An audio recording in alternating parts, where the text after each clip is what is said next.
ayat 1 sampai dengan ayat 8. Topik minggu kita, pertolongan kita adalah nama Tuhan. Mari Bapak Ibu, kita akan merenungkan firman Tuhan menjadi terang bagi kita dalam perjalanan kita dari Mazmur 124 ayat 1 sampai dengan ayat 8. Saya akan bacakan untuk kita. Nanti di ayat terakhir kita boleh bersama-sama untuk membaca di ayat terakhir. Nyanyian Tiara Daud. Jikalau bukan Tuhan yang memihak kepada kita, biarlah Israel berkata demikian. Jikalau bukan Tuhan yang memihak kepada kita, ketika manusia bangkit melawan kita, maka mereka telah menelan kita hidup-hidup. Ketika amarah mereka menyala-nyala terhadap kita, maka air telah menghanyutkan kita, dan sungai telah mengalir melingkupi diri kita. Maka telah mengalir melingkupi diri kita air yang meluap-luap itu. Terpujilah Tuhan yang tidak menyalahkan kita menjadi mangsa bagi gigi mereka. Jiwa kita terluput seperti burung dari jerat penangkap burung. Jerat itu telah putus dan kita pun terluput. Sama-sama. Pertolongan kita adalah dalam nama Tuhan yang menjadikan langit dan bumi. Itu menjadi topik kita. Bagaimana tadi Naposo menyanyikannya. Pertolongan kita. Sekalian. Baik, Bapak Ibu, kita akan melanjutkan untuk melihat bagaimana penjelasan dari firman Tuhan ini. Kita tahu bahwa dalam perjalanan hidup kita di hadapan Tuhan akan ada yang namanya suka duka. Ada pergumulan, ada sakit sehat, ada persoalan, tapi kita harus tahu bahwa semuanya itu Tuhan izinkan supaya kita bisa melihat bahwa hidup kita bukan sepenuhnya tergantung pada diri kita. Ada Allah yang menciptakan dan menyertai kita. Nah, oleh karena itu kita langsung ke 5 hal penting yang akan kita renungkan dari firman ini. Yang pertama, nyanyian Tiara Ede Hananako. Ini adalah merupakan sebuah refleksi. Kadang ada orang Batak mengatakan molo nang doibe niatahot teman-teman gitu ya. Jadi pergumulan hidup ini ada baik juga kita hadapi, bukan dengan hanya merencanakan, memikirkan, mempersoalkan, tapi mari kita mencoba untuk melihat yang lebih lain, yaitu caranya menyanyikan Maroma Dedeko. Nyanyian Tiara adalah di mana umat Allah, khususnya Israel, itu datang berhadapan menjumpai Tuhan dengan puji-pujian. Itu yang pertama. Ya, kenapa perlu nyanyian Tiara ini? Supaya mengingat kita bahwa hidup kita tidak tergantung pada kita. Ya, yang kedua ada lagu Aku naku jabatmu areci susna. Bahasa Batak tidak soal aku nang Jehovah nama murupi kita. Ya, jika bukan Tuhan yang memihak kepada kita, kita sudah segera habis oleh lawan kita. Jika bukan Tuhan yang menyelamatkan kita, yang membela kita, kita sudah habis. Ini adalah sebuah refleksi perjalanan hidup umat Israel ketika mereka keluar dari Mesir oleh karena 10 tulah yang Tuhan buat. Namun kemudian setelah mereka berhadapan dengan laut Teberau atau laut mati, lalu mereka dikejar oleh tentara pasukan Mesir. Karena apa? Karena mereka menganggap bahwa budak-budak ini harus kembali untuk diperbudak lagi. Nah, di saat itulah mereka, umat Israel, terjebak dalam berbagai persoalan. Di belakang tentara Mesir dengan segala senjatanya, mereka tidak pernah dilatih untuk bersenjata. Di depan sudah terbentang lautan luas, yaitu lautan mati, lautan Teberau. Sekarang kemanakah kita? Ya, tidak bisa ke depan, tidak bisa ke belakang, ya, tidak bisa kemana-mana. Ini adalah sebuah peringatan bagi Israel. Mazmur 124 ini untuk mengingat bahwa pertolongan mereka datangnya daripada Tuhan. Hanya Allah yang sanggup menolong dan membebaskan mereka. Oleh karena itu, jangan ada seorang pun dari umat Allah atau orang Israel yang menyombongkan dirinya. Yang ketiga, apa yang mereka lakukan ketika mereka berhadapan dengan persoalan itu?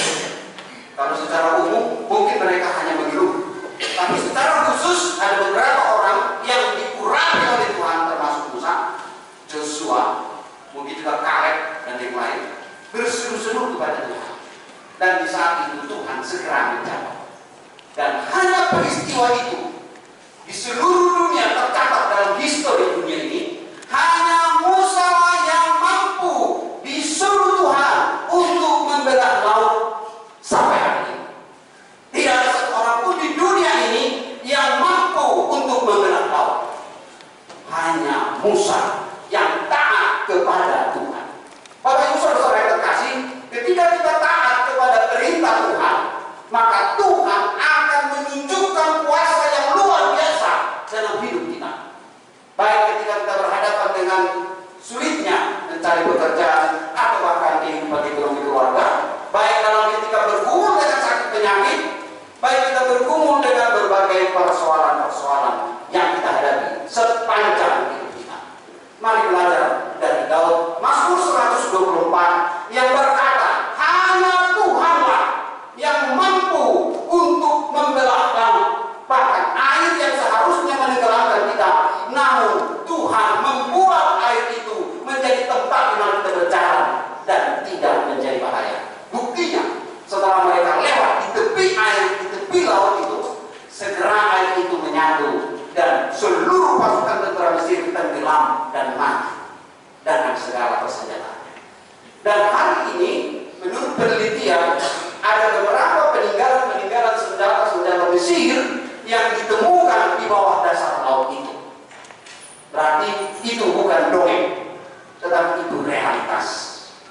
Itulah kuasa Tuhan. Bapak Ibu Saudara yang terkasih, mari kita lihat poin keempat dan kelima. Al-Quran Jehovah, jika bukan Tuhan, ini adalah pernyataan, deklarasi, seperti proklamasi.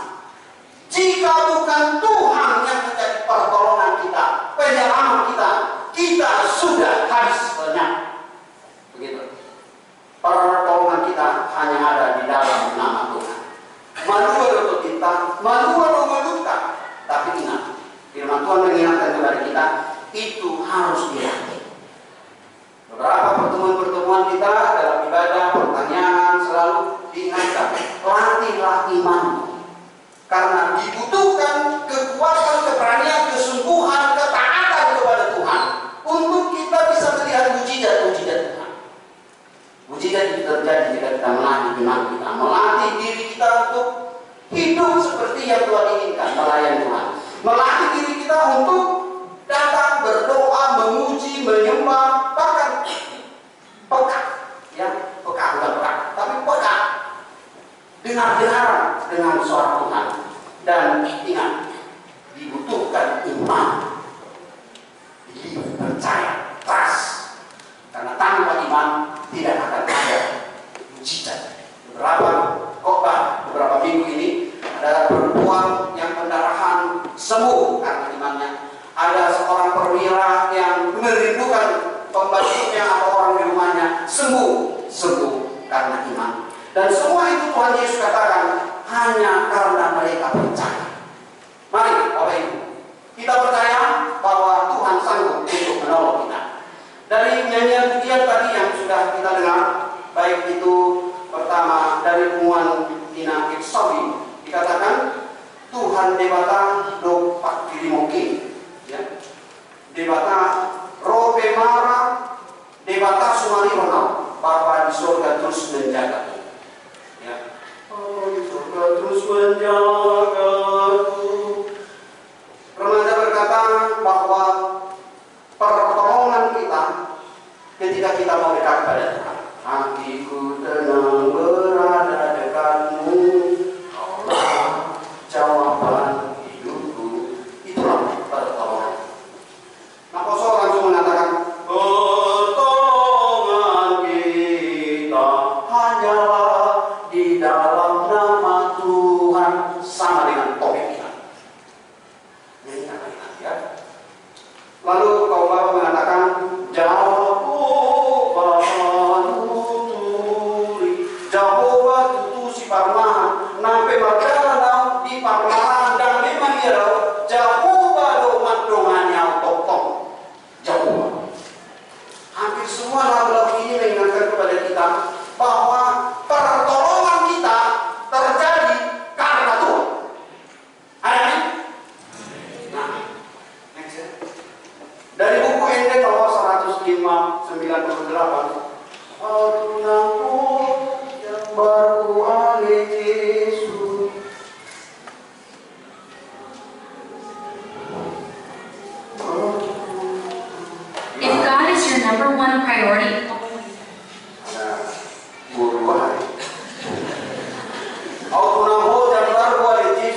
paling pertama yang harus kita lakukan apa?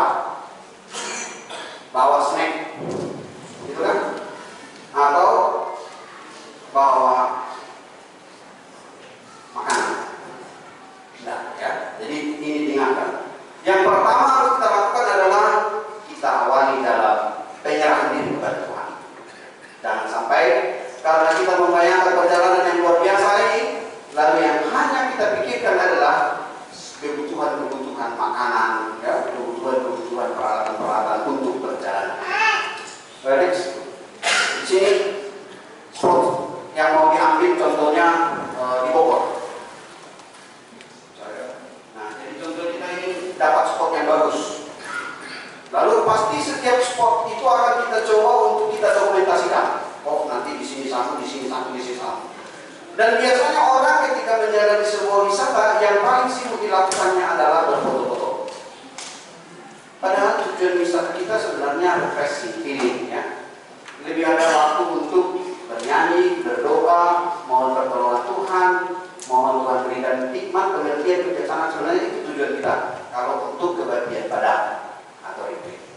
Nah, karena saking sibuknya mengambil spot, ya, kirim foto, berdoa pun lupa. Gitu ya. Jadi kita harus ingatkan ini. Jadi kalau dimulai dengan doa, Tuhan sertai perjalanan kami, kita tidak tahu masalah-masalahnya apa yang akan terjadi, bahaya apa yang akan dihadapi. Lalu ketika kesaksian ini saya sampaikan, ketika mereka mengadakan sebuah perjalanan, rupanya mobil yang mereka gunakan itu mogok. Di waktu mereka jalan, mogok. Lalu akhirnya dipinggirin dulu. Beberapa menit kemudian terjadi sebuah peristiwa yang luar biasa, ya. Kalau di sini batu dari gunung jatuh ke jalan lalu, jalan dan beberapa yang lain. Lalu mereka melihat keadaan itu, mereka mengambil keputusan dan kesimpulan karena ini sudah tidak bisa lagi kita lewati. Mari kita berdoa. Lalu mereka berdoa. Lalu mobilnya hidup lagi. Lalu mereka putar balik. Sampai mereka di rumah atau di tempat mereka, kira-kira ceritanya apa? Kalau ditanya sama suaminya atau sama anak-anaknya, mama kenapa pulang? Apa? Karena perjalanan terhambat, adanya bahaya. Nah itu enggak. Karena Tuhan menyelamatkan kami. Kalau Tuhan yang menolong kami, mobil itu sudah terlindas oleh batu atau bahaya yang lain. Ini yang mau kita hubungkan dengan Matius 124. Mari Bapak Ibu, lihat semua peristiwa-peristiwa dalam hidup kita ini bukan karena ada masalah baru atau masalah mobil atau masalah lain, tapi lihatlah bagaimana Tuhan ingin menyelamatkan kita. Karena Tuhan mengasihi kita dan Tuhan ingin menolong kita dan Tuhan ingin menyelamatkan kita. Itu yang harus kita beritakan. Bukan kita beritakan adanya tanah longsor, batu jatuh, atau pohon, atau berbagai mobil mogok. Bukan itu. Itu hanya sarana supaya kita jangan terlindas bahkan tertelan oleh bahaya. Coba kalau mobilnya tidak mogok, mereka semua sudah mati. Jadi ceritanya bukan dari wisata, tetapi kematian. Itu Bapak. Jadi mari kita terus mengingat bahwa hanya Tuhanlah sumber pertolongan dan kekuatan kita. Hanya Tuhanlah yang mampu menyelamatkan kita. Yang kedua, next. Ada sebuah keluarga punya berkat, lalu mereka dikaruniai mobil baru. Ya. Nah, ketika mereka sudah dapat berkat mobil baru, sebelum mereka ada mobil, mereka berdoa, Tuhan berikanlah kami mobil. Lalu Tuhan mengizinkan berkat limpah dalam mobil baru. Tapi setelah mereka ingin men-test drive mobil ini ke daerah-daerah wisata, lalu ada yang bertanya, kalian mau kemana? Kami mau jalan-jalan. Ini hari Minggu, masa kalian nggak ibadah dulu? Udahlah belakangan ibadah itu, besok-besok kan masih ada Minggu. Ya? Oke, kalau begitu. Terus, bagaimana? Apakah kalian tidak mau berdoa dulu sebelum berangkat? Ada mengatakan begini, yang sudahlah, kami hanya butuh Tuhan di belakang. Kami yang bawa jalan. Jadi akhirnya dikatakan Tuhan belakang, kami yang bawa mobil. Bapak Ibu saudara yang terkasih, karena mereka campingnya keluarga, mereka bawa nasi, mereka bawa telur ya untuk dimasak di perjalanan wisata itu. Lalu akhirnya yang terjadi di semua panjang perjalanan mereka itu ada bahaya dan mobil itu mengalami tabrakan yang dahsyat seperti gambar itu. Tapi apa yang terjadi? Bagasi, tempat telur, tempat makanan-makanan tidak apa-apa. Bagasi aman. Yang hancur itu bagian depan sampai bagian tengah. Apa yang mau dikatakan dari firman ini? Mereka berkata Tuhan di belakang saja, kami yang pimpin perjalanan ini. Dan benar, Tuhan hanya di belakang saja. Dan Tuhan hanya mengerjakan bagiannya saja. Karena mereka tidak mengizinkan Tuhan yang memimpin perjalanan mereka. Bapak Ibu, jangan lupa, Allah itu hidup, Allah itu mendengar, dan Allah itu melihat. Jika kita datang ke gereja ini hanya untuk istirahat dan bukan untuk mendengar firman, maka kita pulang tidak akan mendapatkan apa-apa. Tetapi jika kita datang ke gereja ini hanya untuk berjumpa dengan Tuhan dan pulang pun kita akan mendapatkan pertolongan Tuhan. Itu pilihan. Bapak Ibu mau ngobrol, mau buka HP, mau tidur, itu pilihan Bapak Ibu. Tapi yang jelas, Tuhan akan memberkati siapapun yang memberikan hatinya untuk Tuhan. Apapun yang kita berikan, khususnya dalam kegiatan pesta putih kita, apapun yang kita berikan itu dilihat oleh Tuhan. Sebab Tuhan kita adalah Allah yang hidup. Jadi kenapa tadi yang disampaikan oleh Apostol, pertolongan kita adalah di dalam nama Tuhan. Kedua, pertolongan kita hanyalah di dalam nama Tuhan. Jadi tidak ada cara lain untuk kita bisa melewati semua persoalan hidup ini jika tidak kita izinkan Tuhan yang memimpin kita. Next yang terakhir. Ya, ini adalah karena seminggu yang lalu Inang Pendeta tidak ada di sini, sedang ada pelayanan di Papua. Ya, ibadah minggu di Papua, di GKI Papua, berkhotbah di sana, dan sekaligus juga membimbing para saudara-saudara seiman kita di perkampungan Kali Jayapura. Ini semua majelisnya yang di atas, ya. Yang di bawah itu pesertanya, ya. Itu semua banyak anak-anak, remaja, pemuda bergabung semuanya. Nah, kesaksian kemarin, Inang Pendeta katakan waktu malam jam 2 itu ada orang datang dengan suara paket. Ini daerah pedalaman, Bapak Ibu. Tidak mungkin ada paket di sini. Paket. Itu yang Pendeta langsung terbangun. Dan satu hal yang dilakukan yang pertama dengan temannya, kita berdoa. Mana mungkin di daerah pedalaman seperti ini ada paket? Kecuali itu adalah strategi orang jahat. Lalu kemudian berdoa, setelah berdoa, apa yang terjadi? Dengan berani menjumpai orang yang mengatakan dirinya paket. Ternyata dia tidak bawa apa-apa. Ya, berarti ada rencana jahat. Lalu dengan iman, dengan berani berkata, kamu siapa? Apa yang ingin kamu lakukan?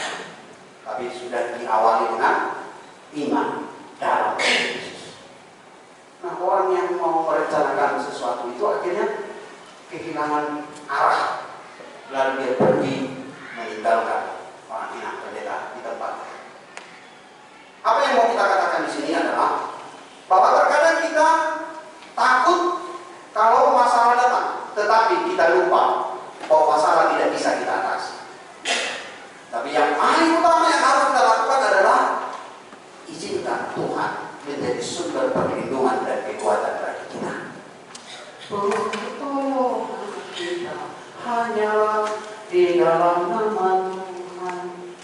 Yang terakhir, jika anak-anak kita, baik remaja, SD, SMP, SMA, setelah ada dapat rapor, ya, ini rapor pertengahan yang sebelum naik kelas. Lalu orang tua akan merencanakan untuk memberikan surprise, mungkin hadiah. Salah satunya seperti ini, memberi sepeda. Ya. Lalu anak-anak mungkin akan berkata terima kasih kepada papa mama. Mungkin hanya sekali dua kali pada saat diberi. Tetapi setelah itu apa yang terjadi? Ya. Mungkin kita tidak tahu bagaimana dia bercerita dengan teman-temannya, dengan sahabat-sahabatnya. Dia katakan, mama papa saya luar biasa kali beli sepeda untuk saya. Mereka sangat mengasihi saya. Mungkin seperti itu, ya. Dan akhirnya yang lebih banyak dia ceritakan adalah kasih orang tua. Bukan sebenarnya. Oke, yang kedua, yang sampingnya. Seorang istri merindukan hadiah dari suaminya. Lalu sebagai bukti hadiah itu, di acara syukuran itu, sang suami memberikan kado kepada istri. Tentu istri senang atau tidak? Senang. Aman. Kita perhatikan ini, menyenangkan istri. Nah, ketika istri senang, setelah itu apakah masih terus dia katakan terima kasih ya Pak, sudah kasih kamu, terima kasih setiap hari? Apakah hanya sekali itu waktu itu? Dan setelah itu, yang paling banyak dia ceritakan adalah saya ada kalung baru. Ya, setiap teman-teman yang dijumpai, saya punya kalung baru. Saya punya kalung baru. Yang dia ceritakan adalah saya dan kamu. Dia tidak ceritakan kasih suami saya luar biasa. Dia memperhatikan saya. Terima kasih. Kedua hal ini menjadi perbandingan bagi kita di hadapan Tuhan. Ketika kita mendapatkan sesuatu, apakah nama Tuhan yang selalu kita ucapkan, kita beritakan, karena Dia begitu menolong dan menyertai kita, menyembuhkan penyakit kita, memberikan pemulihan atas ekonomi kita, menuntun kita dalam semua pergumulan dan pekerjaan kita sampai hari ini. Atau yang paling banyak kita ceritakan adalah hadiah-hadiah yang kita terima, bukan Tuhan yang memberi hadiah itu. Mari kita lebih banyak berpikir bahwa hadiah itu hanya sementara. Yang kekal adalah ketika kita tahu mengucap syukur, berterima kasih, bahkan berkata pertolongan kita hanyalah di dalam nama Tuhan. Buku yang nomor 758. Jauh Bapa ngurupi isi pulau ni di lehong potiru hadi ganuh iki nampe si pataganggu hapose aoni jamok tokok tuamu manjaga ngorumi. Bapak Ibu, hidup ini lebih penting dari pakaian. Hidup ini lebih penting daripada aksesoris. Hidup ini lebih penting dari makanan dan segala kebutuhan kita. Buku NDHKBP 790 mengatakan, Jehovah Panggul. Hanya Tuhanlah sumber pertolongan, hanya sumber kekuatan, hanya Tuhanlah sumber penghiburan. Mari, pujilah Tuhan, datanglah pada Tuhan, dan ucapkanlah terima kasih atas semua pemberian Tuhan. Bukan karena apa yang kita miliki, tetapi